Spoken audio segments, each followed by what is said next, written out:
Conversar com a professora do Departamento de Nutrição da Faculdade de Saúde Pública da Universidade de São Paulo, USP, Patrícia Jaime. Bom dia, Patrícia. Bom dia, muito prazer estar aqui. Prazer é nosso. Patrícia, na semana passada começou a circular uma nota técnica do Ministério da Agricultura que recomendava uma revisão do Guia Alimentar para a População Brasileira. Como é que você vê essa tentativa de revisão de um guia que é tido inclusive como modelo em diversos países do mundo? A gente foi muito surpreendido com essa nota técnica. Primeiro porque não é competência do Ministério da Agricultura tratar de assuntos relacionados à promoção da saúde. É importante esclarecer que o Guia Alimentar para a População Brasileira, ele é uma diretriz oficial do governo brasileiro, emitido pelo Ministério da Saúde, essa é a regra, para orientar as pessoas como elas devem se alimentar de forma mais saudável, para prevenir doenças, para ter uma vida plena de saúde, né? Então, quando o Ministério da Agricultura ele solicita ao Ministério da Saúde que ele faça a revisão do Guia Alimentar a partir de argumentos que são argumentos falaciosos, que são argumentos que negam a evidência científica sobre a relação que existe entre alimentos ultraprocessados e várias doenças crônicas, em especial obesidade, diabetes, doença cardiovascular, ou seja, as principais causas de morte, né? E também o impacto ambiental do consumo elevado de carne, isso nos parece uma ingerência induzida a partir de interesses, conflito de interesses comerciais na agenda da promoção da saúde. Agora, eu queria que você falasse justamente dessa questão dos ultraprocessados. O que são exatamente os ultraprocessados e que males que eles podem trazer à saúde das pessoas, né? Já que isso, inclusive, consta no guia do que foi publicado pelo Ministério da Saúde. Essa foi a grande inovação do Guia Alimentar Brasileiro e que foi tão reconhecida e valorizada internacionalmente, inclusive servindo de inspiração para outros países, que foi introduzir uma outra forma de classificar os alimentos. Para você ter uma ideia, antes, os guias alimentares falavam muito de nutrientes. Coma menos alimento com gordura saturada, menos gordura trans, açúcar. Isso é uma mensagem muito difícil da população entender, porque é uma mensagem muito técnica.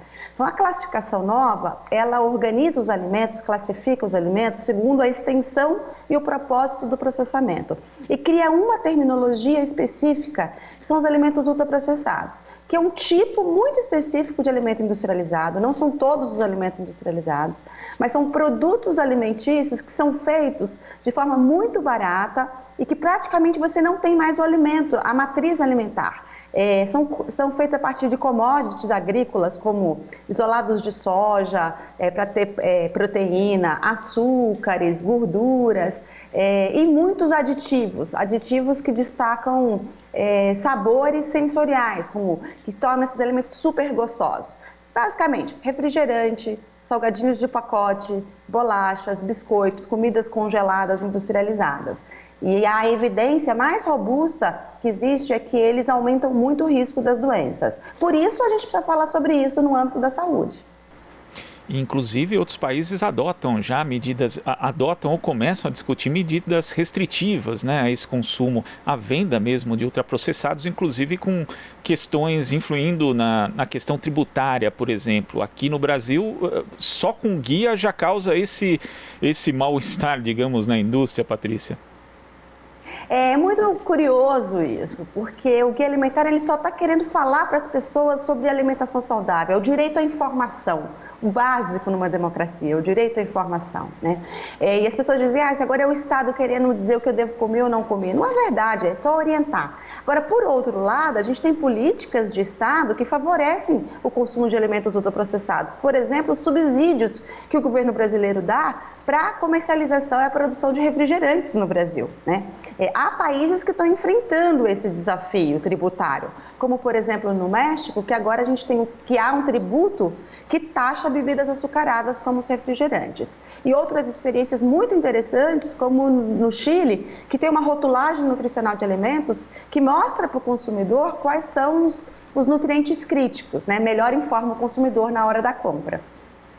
Agora, Patrícia, a gente sabe aí justamente que essa questão, né, quando tem uma nota técnica do Ministério da Agricultura tentando justamente se miscuir num assunto que seria do Ministério da Saúde, a gente lembra que lá atrás houve inclusive um lobby muito forte da Associação Brasileira da Indústria dos Alimentos, né, inclusive contado pelo ministro à época, o ministro da Saúde, Arthur Quioro. Essa indústria ela tem um lobby muito forte, não só no mundo, mas principalmente no Brasil. Por isso as pessoas também precisam ficar atentas a que interesses, na verdade, estão sendo aí relacionados a essa tentativa de mudança? O conflito de interesse comercial na agenda da saúde, ele sempre existiu.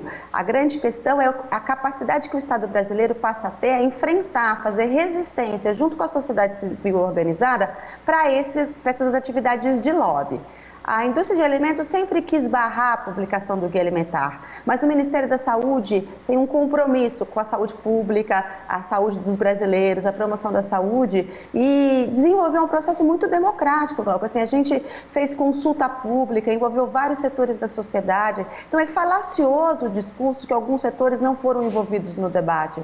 Houve uma consulta pública com ampla participação de vários setores da sociedade aberta, só que a priorização e a definição final das mensagens do guia, elas têm princípios claros, que são princípios com compromisso com a saúde pública brasileira. Isso é o principal, é o norteador de qualquer instrumento de educação em saúde. Agora, Patrícia, para a gente concluir, eu queria que você falasse a respeito da resistência em relação justamente a essa tentativa de mudança do guia alimentar. Os profissionais da nutrição, da saúde pública, a entidade já estão se mobilizando justamente para evitar que isso ocorra? Sim, acho que o primeiro movimento foi do nosso grupo de pesquisa na USP, o NUPENS, que foi quem fez assessoria técnico-científica para o Ministério da Saúde na elaboração do guia, que foi dizer a verdade, esclarecer, mostrar para a população, inclusive para a própria ministra da Agricultura, quais são os equívocos científicos com a nota técnica do Ministério. Mas, como o guia alimentar é de fato da sociedade brasileira, as pessoas reconhecem esse instrumento e a sua importância. Setores organizados da sociedade, como a Associação Brasileira de Nutricionistas, o Conselho Federal de Nutricionistas, a Associação Brasileira dos Estudos sobre a Obesidade, várias entidades técnico-científicas e de advocacy na área da alimentação saudável têm se mobilizado para que não ocorra essa revisão, que nesse momento seria só retrocesso. E ainda no momento de pandemia, que as pessoas tendem justamente aí, às vezes, ao consumo rápido, né? Os ultraprocessados, provavelmente, a gente não tem dados disso, mas pode até ter levado a sua venda. O momento é mais inoportuno ainda também por conta disso, Patrícia. Sim, a gente sabe, por exemplo, que os alimentos ultraprocessados, eles aumentam o risco em quase 30% de obesidade. E que as pessoas que têm obesidade, elas têm um risco muito maior de ter casos graves de Covid, da doença. Então, aumenta a gravidade e a letalidade em relação à Covid-19. O nosso grupo também monitora o consumo alimentar da população brasileira. E a gente pôde observar que durante a pandemia, a partir de um estudo nosso que se chama Nutrinet Brasil, que alguma parcela da população brasileira até teve melhora no padrão alimentar que estava consumindo em casa, mais frutas, legumes, verduras. Mas que justamente os mais pobres, os mais vulneráveis e aqueles residentes em regiões de maior desigualdade e vulnerabilidade social, eles tiveram um aumento do consumo de alimentos ultraprocessados. Então, o que fortalece a necessidade de pensar um guia alimentar que considere o sistema alimentar e as vulnerabilidades das pessoas e leve uma mensagem que contextualize a alimentação saudável no contexto social. Tá certo, Patrícia. Muito obrigado pela sua participação aqui no Jornal Brasil Atual e até a próxima. Até a próxima. Obrigada. Conversamos aqui com a professora do Departamento de Nutrição da Faculdade de Saúde Pública da USP, Patrícia Jaime.